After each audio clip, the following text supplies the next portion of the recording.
Bienvenue dans votre journal. Au sommaire de l'actualité, J-7 avant l'élection présidentielle au Sénégal. Les 19 candidats en lice poursuivent leur campagne. Plus que quelques jours pour conquérir les votes des électeurs. Focus à suivre dans ce journal sur les thématiques de campagne défendues par l'un des postulants à la magistrature suprême, l'ancien ministre de l'Agriculture, Aly Ngouille Ndiaye. À suivre également dans cette édition, les défis du régime militaire d'Assimi Goïta, le pouvoir de Bamako qui se présente comme étant à la conquête de sa souveraineté. Le Niger annonce rompre sa coopération militaire avec les États-Unis, pointant une présence illégale. Le régime des généraux dénonce l'accord de coopération militaire passé avec Washington en 2012. Le département d'État américain fait savoir qu'il a pris connaissance du positionnement du régime de Niamey.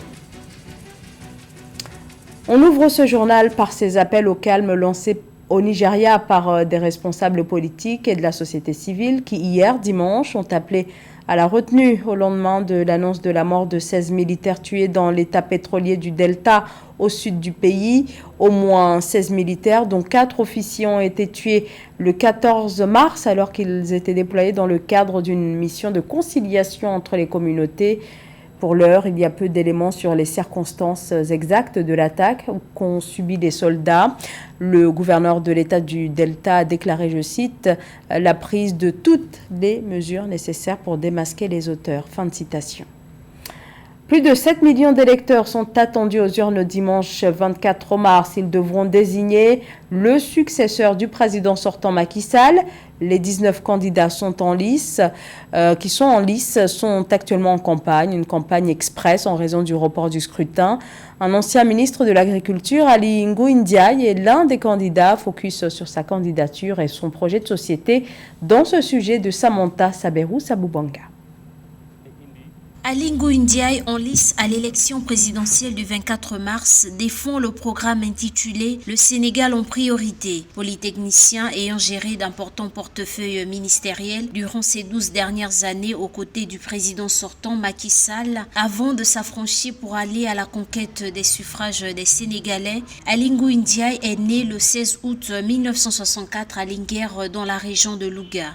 Je suis en effet candidat parce que j'aime mon pays, le Sénégal. J'aime sa diversité, j'aime ses terroirs et son modèle social. Je veux qu'on y recommence à parler de conditions de vie acceptables pour tous, des écosystèmes réhabilités, de la dignité des hommes et des femmes dans le respect de nos valeurs cardinales d'éthique, de morale et de croyance. Dans un pays où la sécurité alimentaire reste une préoccupation majeure, Aly Ngouille Ndiaye propose une approche holistique pour garantir l'accès à une alimentation adéquate pour tous les citoyens sénégalais. D'après le candidat, malgré les divers programmes agricoles en place, le Sénégal reste dépendant à l'étranger pour une grande partie de ses besoins alimentaires de base. Aly Ngouille Ndiaye met en avant plusieurs initiatives pour renforcer la sécurité alimentaire. Mon engagement a toujours tendu à faire bouger dans le sens du progrès et du décollage de notre pays.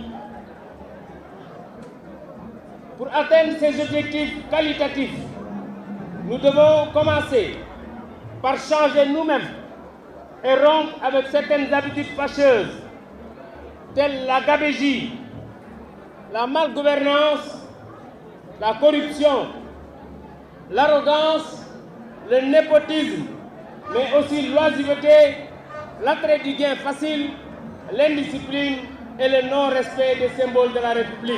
Réputé rigoureux et compétent, le candidat de la coalition Aly Ngouille 2024 a consacré un chapitre spécial à la migration dans son programme, un fléau connu pour les dégâts qu'il cause à la jeunesse sénégalaise. Dans ce domaine, Aly Ngouille Ndiaye envisage une approche globale axée sur la facilitation d'une émigration sûre et régulière tout en luttant contre les causes profondes de la migration irrégulière. Il envisage également des réformes judiciaires pour améliorer l'accès à la justice et réduire les délais de procédure ainsi que les mesures pour protéger l'environnement et de lutter contre le changement climatique. Toujours au sujet de la présidentielle sénégalaise, la CEDEAO, la Communauté économique des États de l'Afrique de l'Ouest, annonce le déploiement de 130 observateurs sur place dans le cadre de d'une mission d'observation électorale. La mission est présidée par le diplomate nigérian Ibrahim Aboula Gambari. Cette décision de la CEDEAO de déployer cette mission d'observation sur le territoire sénégalais est motivée par les incertitudes et la crise politique et institutionnelle provoquée par le report de cette élection présidentielle qui devait initialement se tenir le 25 février dernier. Depuis leur arrivée au pouvoir, les généraux maliens, avec à leur tête le colonel Assimi Goïta, président de la transition depuis 2021, martèlent la nécessité de reconquérir une souveraineté perdue. Un sujet qui galvanise la population, comme vous allez le voir dans ce document préparé par Lefty Ounou. Avec la prise du pouvoir par l'armée au Mali, le pays s'est inscrit dans une dynamique panafricaniste. Une vision qui a fait du pays une référence en Afrique, désignée pour abriter les 14 et 15 mars 2024 le pré-congrès de la région Afrique de l'Ouest, en prélude au 9e congrès panafricain de Lomé, prévu du 29 octobre au 2 novembre 2024. Pour y arriver, il a fallu un double putsch. Le premier le 18 août 2020 contre le président Ibrahim Boubacar Keïta Ibeka, suivi du coup de force du 25 mai 2021 qui a permis au colonel Assimi Goïta, alors vice-président, de prendre le pouvoir. Le Mali entend préserver l'héritage légué par les pères fondateurs du panafricanisme. À cet effet, le pays s'est inscrit en opposition au système démocratique et politique mis en œuvre dans certains pays africains qui entretiennent un pacte colonial avec l'Occident. Une vision que justifie le Premier ministre du Mali, chef du gouvernement, Choguel Maïga. La démocratie, on a fait 30 ans, on a mené le terrorisme. Le terrorisme, l'objectif, c'est d'aboutir dans 30 ans à la désintégration des pays africains. Ce n'est pas compliqué, c'est cette analyse objective que nous avons faite dès juin 2021. La prise du pouvoir par l'armée au Mali a occasionné des tensions avec certaines puissances étrangères ainsi que des institutions sous-régionales. Cependant, la vision des autorités de la transition pour la renaissance africaine et le succès de la transition au Mali est restée inébranlable.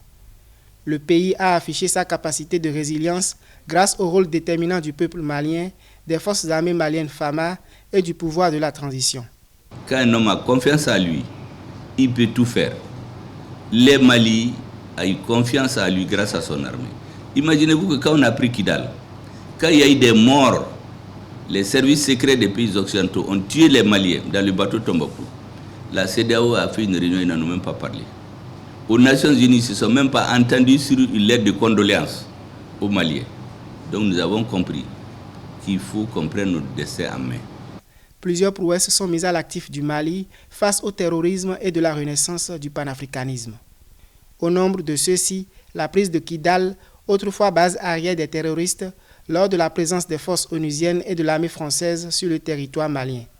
Dans les perspectives de souveraineté du pays et sa renaissance, le pouvoir de la transition a installé un comité de pilotage du dialogue intermalien pour la paix et la réconciliation nationale de 140 membres représentant divers secteurs. Le régime militaire au pouvoir au Niger a dénoncé samedi 16 mars 2024 avec effet immédiat l'accord de coopération militaire avec les États-Unis qui date de 2012. En clair, le Niger annonce la rupture de sa coopération militaire avec les États-Unis. Dans un communiqué lu samedi soir à la télévision nationale, Amadou Abdourahmane, le porte-parole du gouvernement nigérien, qualifie la présence militaire américaine sur le territoire nigérien d'illégale. Ainsi, après les Français, les soldats américains pourraient à leur tour être délogés du pays. Mildred Diamou. Après la France, les forces américaines pourraient à leur tour quitter le territoire nigérien. Dans un communiqué lu le 16 mars 2024 à la télévision nationale par le porte-parole du Conseil national pour la sauvegarde de la patrie CNSP, le gouvernement de transition du Niger a rompu la coopération militaire avec les États-Unis, dénonçant l'accord militaire de 2012 avec le pays. La décision découle d'une rencontre entre les autorités nigériennes et une délégation américaine à Niamey, du 12 au 14 mars 2024. Cet accord est non seulement profondément injuste dans son fond, mais également ne répond pas aux aspirations et aux intérêts du peuple nigérien pour les raisons objectives suivantes. D'abord, il contraint le Niger à payer des factures liées aux taxes des avions militaires. américains dont ces derniers doivent normalement s'acquitter et qui coûtent des milliards de francs CFA aux contribuables nigériens. Ensuite, les autorités nigériennes compétentes n'ont aucune information sur les activités militaires menées à partir des bases américaines au Niger et ignorent jusqu'aux effectifs civils et militaires ainsi que le matériel américain déployé sur le sol nigérien. Enfin, l'armée américaine n'a aucune obligation, selon l'accord, d'accéder aux demandes nigériennes d'appui contre les groupes terroristes. Les États-Unis comptent quelques 1100 soldats engagés dans la lutte contre le terrorisme au Niger, selon des sources locales. Le pays dispose d'une importante base militaire à Agadez, au nord du Niger. À la suite du coup d'État du 26 juillet 2023, les États-Unis avaient suspendu la coopération avec le Niger. Les autorités de transition regrettent la volonté des États-Unis de priver le peuple nigérien du droit de choisir ses partenaires diplomatiques, militaires et stratégiques. Le CNSP souhaite que le peuple nigérien soit consulté pour l'installation d'une armée étrangère sur son territoire, conformément à la Constitution. Par ailleurs, depuis quelques semaines, le gouvernement nigérien a constaté des activités illégales de survol de son territoire par des aéronefs américains et qui sont de nature à s'interroger sur la sincérité de leur partenariat et la pertinence du maintien de l'accord de coopération militaire imposé par note verbale. Au vu de tout ce qui précède, le gouvernement du Niger décide en toute responsabilité de dénoncer avec effet immédiat l'accord relatif au statut du personnel militaire des États-Unis et des employés civils du département américain de la défense sur le territoire de la République du Niger. Une correspondance diplomatique sera adressée à la partie américaine à cet effet. Le CNSP juge illégale la présence américaine au Niger, réaffirmant sa ferme volonté pour un retour à l'ordre constitutionnel à travers un dialogue national. Le gouvernement nigérien a indiqué que l'accord militaire de 2012 avait été imposé unilatéralement par les États-Unis à travers une note verbale. Les autorités de transition ont également démenti les allégations américaines d'un accord secret entre le Niger et la République islamique d'Iran. On en vient maintenant au déplacement du président angolais Joao Lourenço qui a effectué la semaine dernière une visite officielle de 4 jours en Chine où il a été reçu par son homologue chinois Xi Jinping. Enjeu de cette rencontre pour les deux pays, renforcer les relations bilatérales au rang de partenariat global de coopération. Plusieurs accords de partenariat touchant des secteurs clés de l'économie ont été signés lors de cette visite. Samantha Saberou, Saboubanga.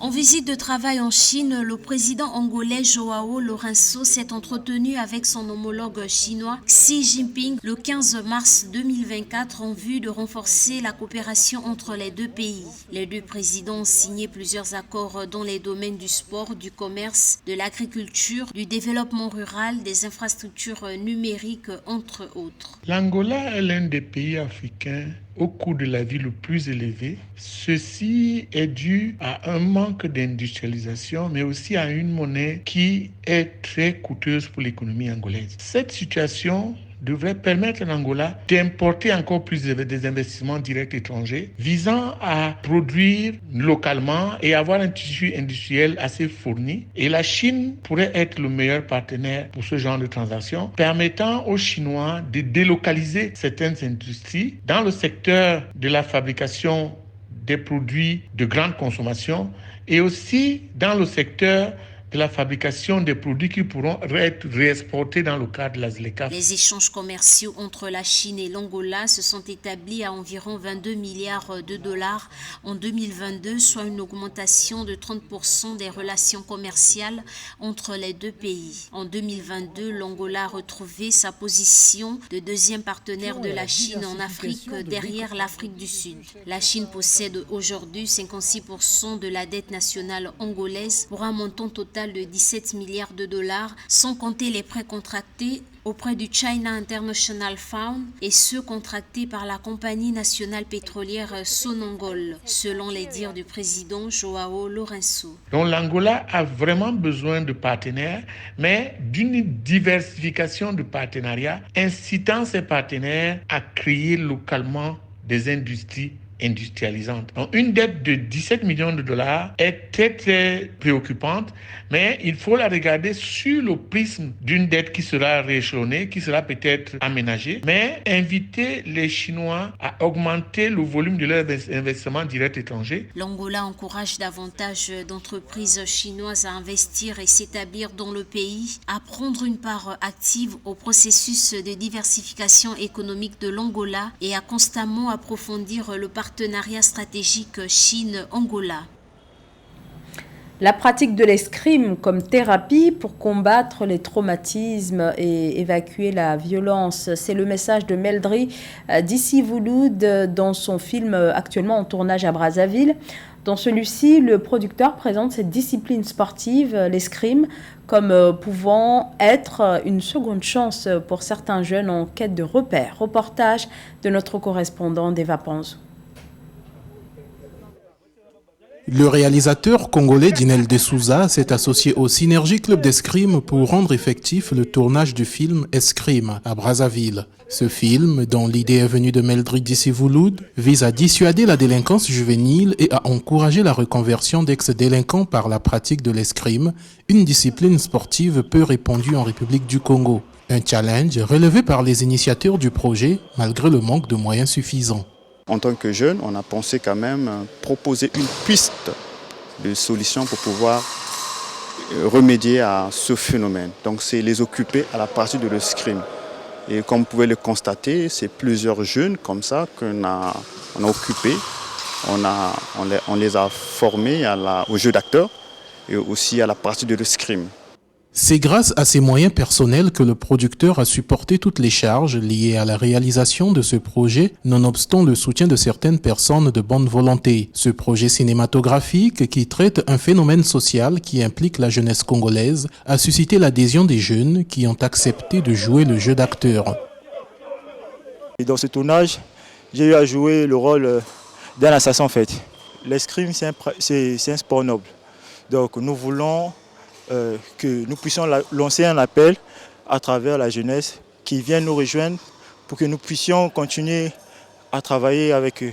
Le projet de prendre ces jeunes pour les insérer dans le sport de l'escrime va les occuper, va faire à ce qu'ils puissent avoir un métier et certainement abandonner avec tous ces comportements déviants qui s'exposent dans nos arrondissements et quartiers. Pour lutter contre la délinquance juvénile, un phénomène qui ne cesse de prendre des proportions inquiétantes, notamment dans les grandes agglomérations, les autorités congolaises ont adopté en 2023 une stratégie nationale de prévention de la délinquance juvénile. Le document recommande une revalorisation des enseignements portant sur l'éducation civique, morale et pour la paix. Pour de nombreux acteurs sociaux, la pratique de l'escrime devrait également permettre de canaliser la violence en milieu jeune. C'est la fin de ce journal. Merci de votre fidélité. Restez sur Africa 24. L'actualité continue.